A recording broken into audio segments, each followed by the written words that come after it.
"Captain, unidentified warp signature, Sector 7, 1, the communications officer yelled out, breaking the calm of the station. "All crews to stations, all hands on deck!" Captain Taryn yelled out, standing proud on the deck. Within minutes, every man and woman on board was at full alert, out of their quarters and away from the comfort of their Kasserin crystal displays and at the cold steel and polymer that was their assigned station. "Warp signature is growing, detecting capital-class ship. Approximate size at 1,100 meters. 1,100? That's a dreadnought. Shields to maximum power," Taryn commanded. He was now definitely concerned. Border disputes were common, especially with the Serantis nearby, so this may very well be a raid. "Serantis bastards might be hitting us with a surprise attack. Call for reinforcements." "Warp signature is getting stronger. Bubble collapse in 3, 2, 1. Target sighted." The beast that appeared from that wormhole was not a Serantis warship. It was nothing like had ever been seen before. A massive beast the size of a small city, over a kilometer long, bristling with massive cannons. The armor plating was a dark gray in color, mixed with red and gold trimming and detailing. At its front sat a massive, terrifying effigy of some kind of creature's skull. The broadsides were covered in a strange emblem or marking. The emblem was a flag in black, gold, and red, with a 7-pointed star at the center of a large gear wheel. A black background, the gear wheel being of stitched gold, and the star being of a very menacing scarlet red. We could very clearly make out that every inch of the ship's hull was covered in thousands of letters and symbols, clearly denoting a language. The closer it got, the less it scared us and the more it awed us. Every single part, piece, and component of this ship was handcrafted to a legendary quality. Thousands of small statues covered its surface, every armor plate covered in either a sort of holy seal or written text etched into the armor in gold or red. It approached the station where I stood on the bridge alongside the captain. It was at this point our communications failed.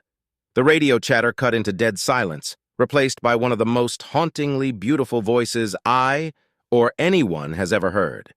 It was a language none of us could even begin to comprehend, but the voice that spoke it sent us into a delirium. Every radio, every screen, every communications array across the entire system now played this song. The sounds of multiple voices began to join the cacophony, a dozen voices singing in perfect unison with 2 speaking words, the others simply humming or maintaining a chord to carry the song. It was a song that filled all who heard it with an intense feeling of sadness, loss, and mourning, one that few of us had ever felt before. The ship slipped effortlessly through the maw of space, closing the gap and finally coming to a rest near the station. Its underbelly opened up, and out came another ship, a very badly damaged ship. The massive ornate beast moved away from the station, then pulled a turn that would have easily sheared any ship we had clean in half. It sat there in silent vigil, as if waiting for the music to end. That haunting, beautiful sound continued for 7 minutes. On the plant surface, thousands of men, women, children, even the normally stoic Admiralty were in tears. Soldiers in formation prepared for invasion were standing at attention at their posts, involuntarily giving a salute. Then the song changed. An increase in tempo and a change in tone suddenly had all who heard it filled with a sense of pride and accomplishment. Officers wiped the tears of sadness from their faces and replaced them with a sense of pride and tears of joy. Crying younglings in the streets now had smiles on their faces. An overwhelming sense of pride and accomplishment smashed into the populace like a tide of water and ice. The warships we asked for arrived but did nothing, coming close to the ship, scanning it or just looking at it, awestruck, as if a god had suddenly struck a chord in our souls and commanded us to shut up and listen. The song finally ended. Just as abruptly as it arrived, the ship sped off, then vanished into the darkness through a warp portal. All communications returned to full functionality. I moved closer to the viewing screen, wiping the tears from my face as I tried to regain my composure. It was then I noticed what it had left behind. "By the gods! Is that the Poliaco?" I exclaimed, finally noticing the badly damaged ship near the station. "What?" Captain Taryn and several others got up from their stations and rushed to the viewing port. Indeed it was. The Poliaco. One of our exploration ships carrying the best and brightest of our species, lost to the empty void of space decades prior.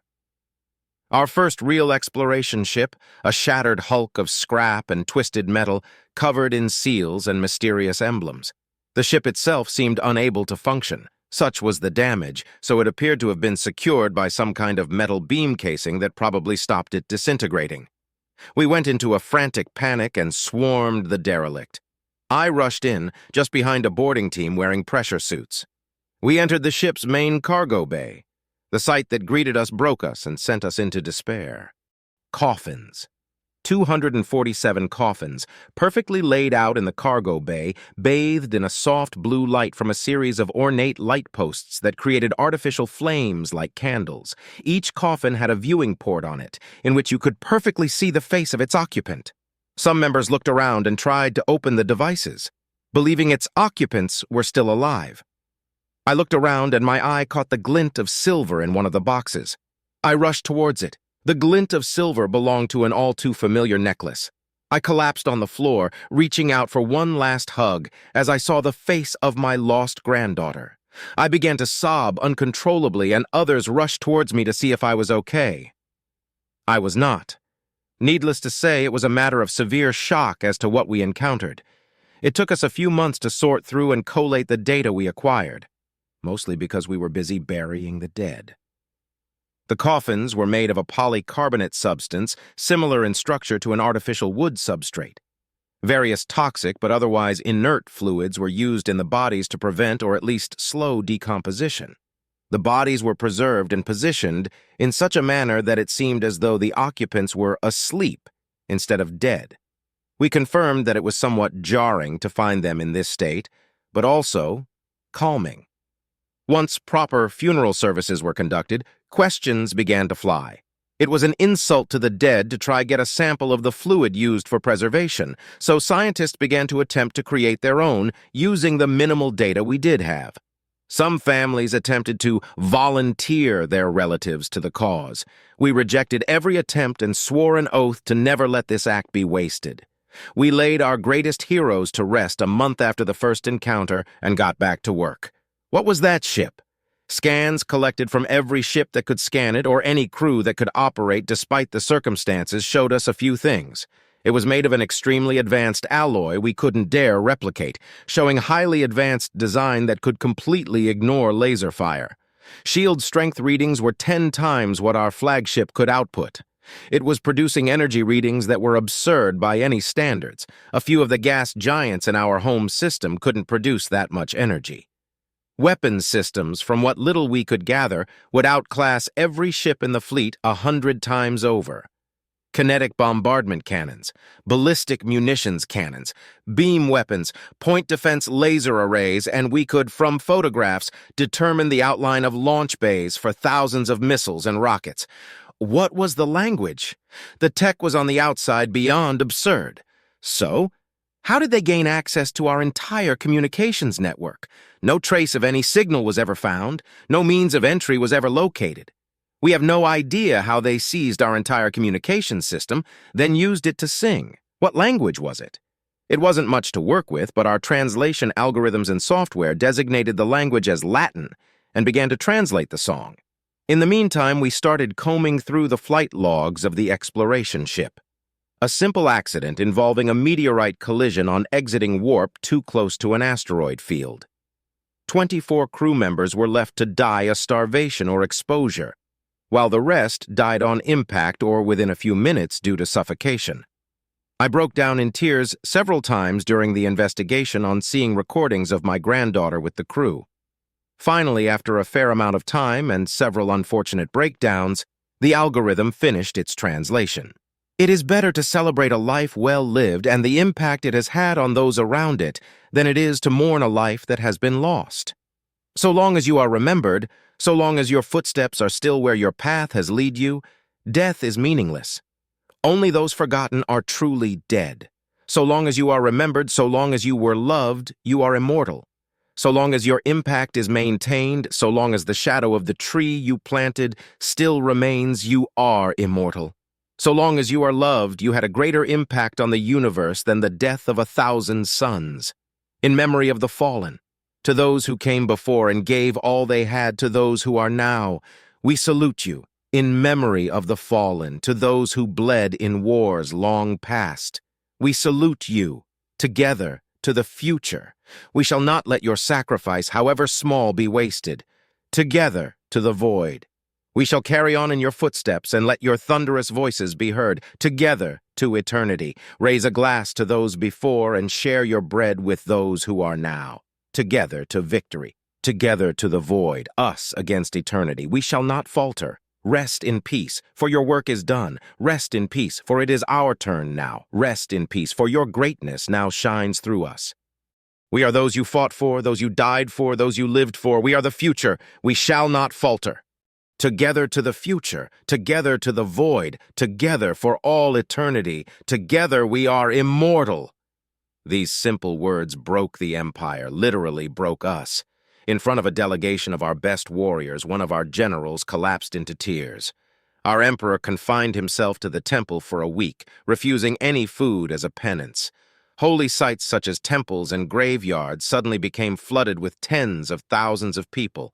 Apologies and confessions of sins and crimes flooded the network, with former crime bosses and criminal gangs walking into police stations and locking themselves in prisons. Our entire society changed, all because of this one ship, this gesture, an act of kindness for the families of these lost and a mark of respect for the dead. Who? Why? As much as recent revelations changed us, we were still at war with an enemy 2 star systems away. We quickly got back into focus. Some weeks after this, however, that all came to an abrupt conclusion. I was up in the defense station, overseeing trade deals with some old allies when a mass alert rang out. It was a Serenai fleet. Hundreds of warships suddenly appeared at our borders, then hundreds more, then more than that. Then far too many. Even if we called up our entire reserve, not only would they not get here in time, there's no way in oblivion we would survive. We wouldn't go down without a fight. Damn them to oblivion, we would take as many of them with us as we could. Well, that's what we thought at least, until that bastard flagship of theirs warped in behind them. The Planet Killer. The one that destroyed Kesarn Prime at the start of the war. Thankfully, it wasn't too heavily populated, but it was no less of a loss. The fleet assembled before us was too much. Whatever fight we had, it would wipe us out. They hailed us, and the Emperor himself, Juhad Valhem, was on board the flagship. I demand your presence on board my flagship. Bring your Emperor to me now. To discuss terms of surrender, I'm guessing? I said flippantly, trying to stall for time. A laser beam shot out of the flagship's support fleet. That was a warning shot. I shall not ask again, he commanded. I relayed the message to my own Emperor Afahid VII. Within the hour, he and I were on board a shuttle on the way to their emissary barge. The Emperor Juhad was sitting on his grandiose throne in front of us, an expression of rage on his face as we approached. Juhad, the red-skinned, and Afahid, the blue-skinned. We are a species of roughly similar features, with those of blue skin being slightly shorter but stronger, while our red-skinned foes have greater intellect but larger stature. Juhad, Afahid, we meet again. The two men regarded each other as we stood in the halls, the meeting broadcast for all to witness. A moment of tense and absolute silence, so much so the sneeze of a rodent could be heard 12 systems away. Emperor Juhad's expression changed as he broke the silence, dropping to his knees, prostrating himself before my emperor, and began to cry copious tears. "Please forgive us!" he cried as his tears stained the ground. Afahid was now stood silent, his jaw agape at the sight of a generations-old enemy suddenly dropping to the floor in tears. A warrior king, reduced to a blubbering mess in front of his empire's subjects. Afahid and I looked at each other in confusion for a moment before Juhad finally stopped his blubbering long enough to eke out a coherent statement. "How many, brother? How many? How many lives have been wasted with this conflict? How many of our sons and daughters have we sent to their deaths? It was all for nothing, nothing! It was all a lie!" he yelled in between sobs. Juhad pressed a button and holographic screens appeared, laying bare evidence that nearly made me pass out. The first image laying out the displayed and carefully preserved remains. Among them, pictures of crew members carefully preserved in the same pristine coffins. The crew members all had a mixture of blue and red skin, and among them a young mother holding a child with purple skin. Liars and traitors, murderers and criminals, all of them. When we thought the ship's lost, we were told it was your doing. They fabricated everything and sent us into a mad, pointless war against our own kin. They have been smote from this universe with as much malice as I could muster.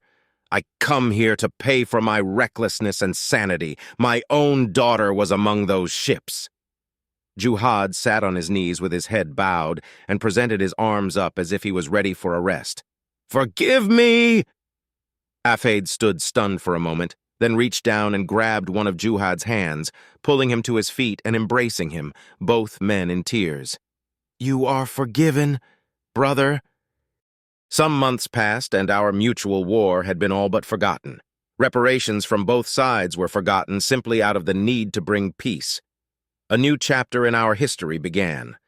But through all this, one question remained. Why? Juhad's own fleets were met with the same kind of ship we encountered on that fateful day. The same markings, scripts, and even the same haunting music. Only the one they encountered was much, much larger. It was on the anniversary of our first year as an alliance we got our answer. A communication tech from one of our security cruisers barged into the Grand Hall, causing a commotion, and evaded the guards to approach Emperor Juhad and Afhide. She was extremely agitated, but he had a curious smile on his face. "What is the meaning of this?" Juhad yelled, his temperance unchanged from his previous rule. "I found it! I got a signal back!" she yelled excitedly. "Found what?"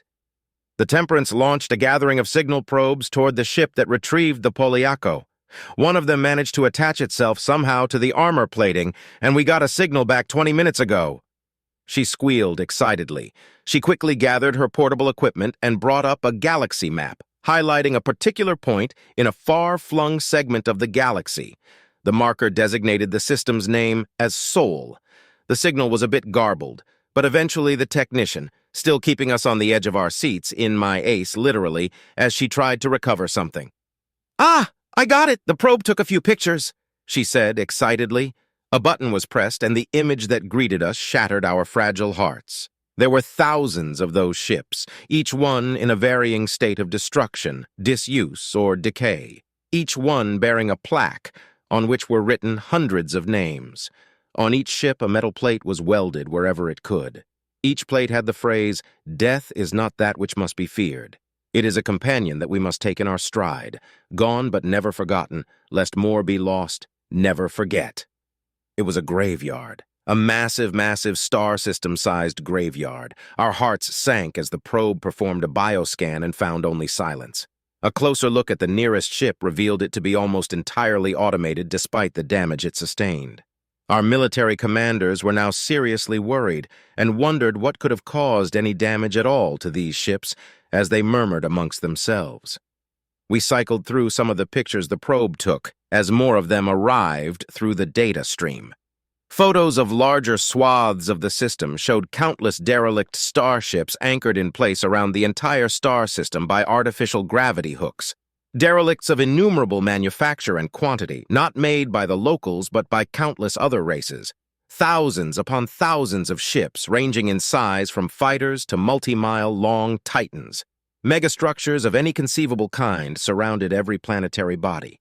Refineries, military installations, matryoshka brains, massive megastations, and what looked to be a stellar ignition unit lying shattered and broken around one of the gas giants.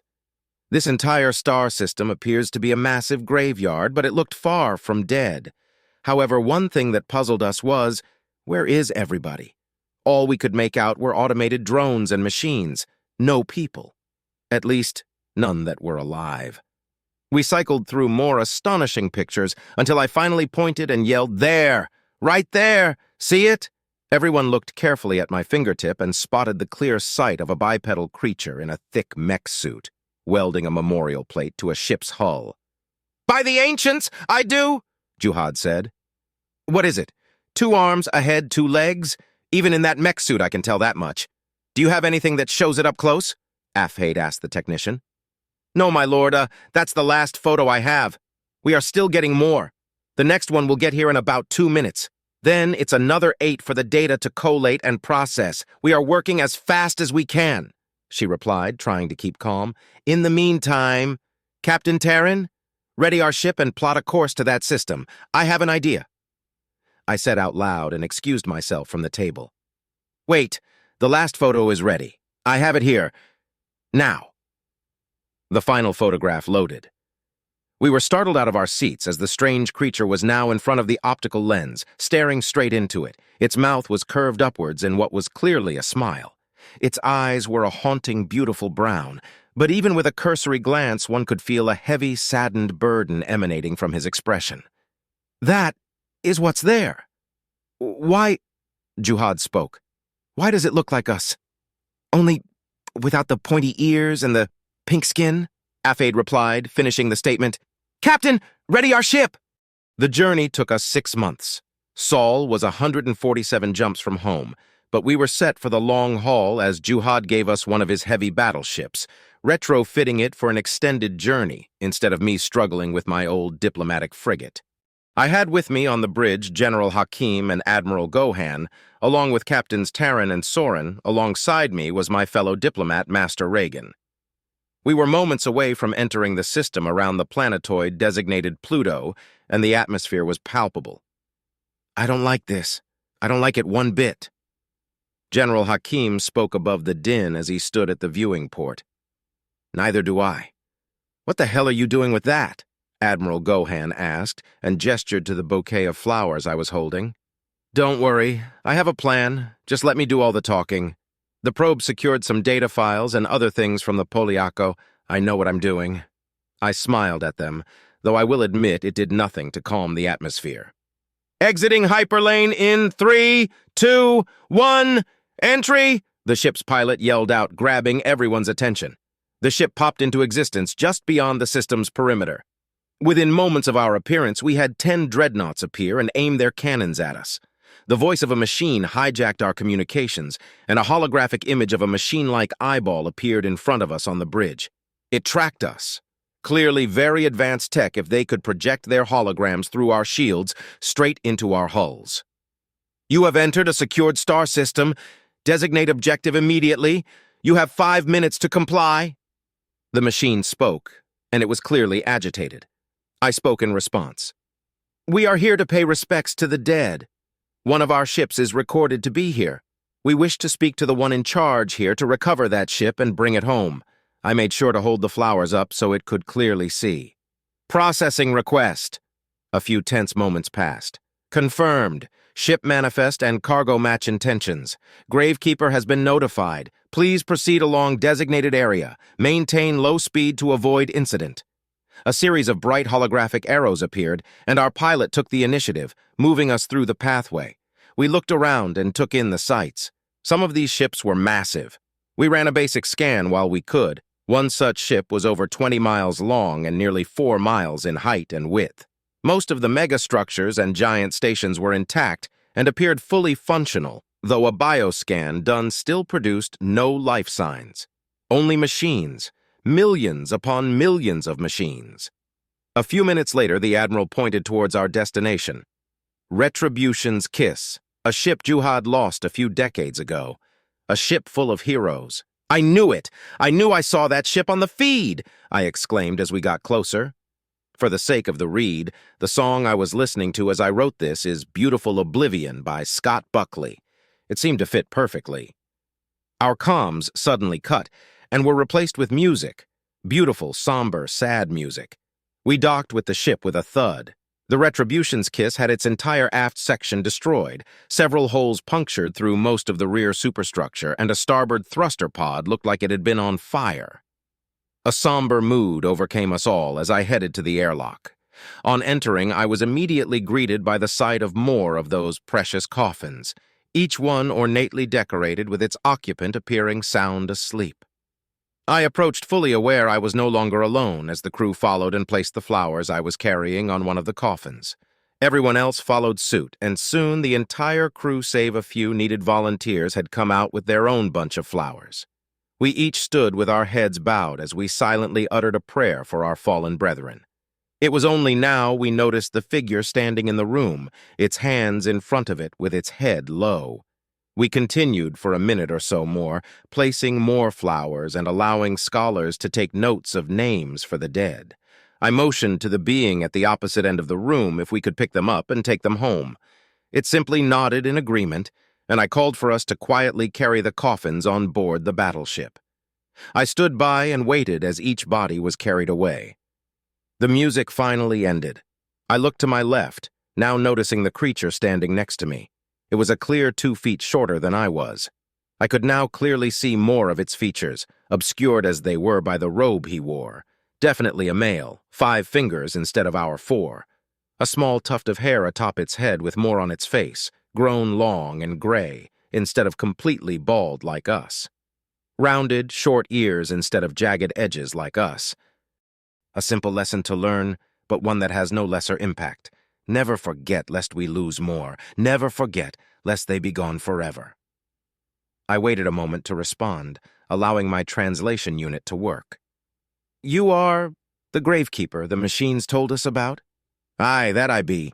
The name is Grim, or at least I think it is. It's been a while since I needed to care. About 1,400 years to be exact, he said, looking up at me.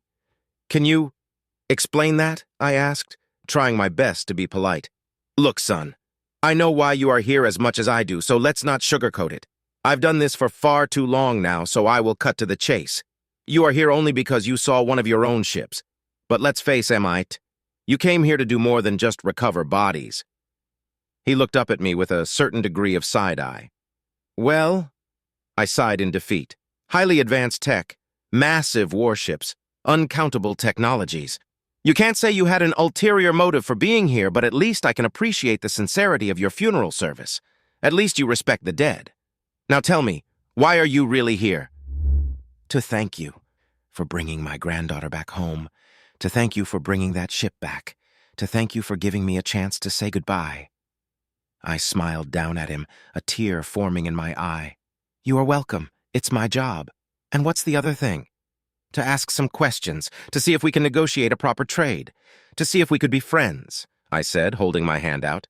He looked at me and sighed. Aye, friends it is. He shook my hand. So, lad, I'll spare you the trouble of asking, and I'll just answer. My species abandoned the galaxy some 1,400 years ago because we were beset by enemies on all sides. Constant war with no friends, this pace became more a memorial than a home system because of how many losses we were taking.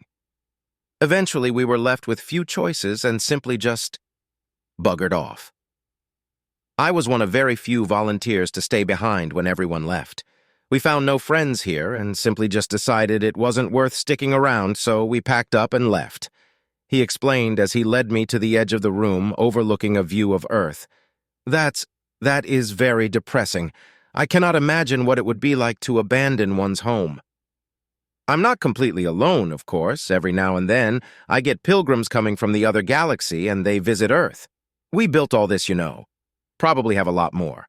Come to think of it, how long before you go home? He looked up at me with a peculiar smirk.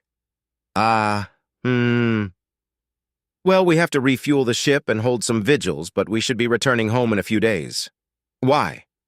If you stick around for a week or so, you'll be able to catch a pilgrimage. I'm not the only human in the universe, but I am the only human here. If you are willing to be patient, you'll be able to conduct a proper first contact with the Federation, he said, his smile and expression now seeming to calm down. Oh, actually, I would love that. I will go tell the commanders. I will arrange it all. Thank you again. No problem. Anything for a friend.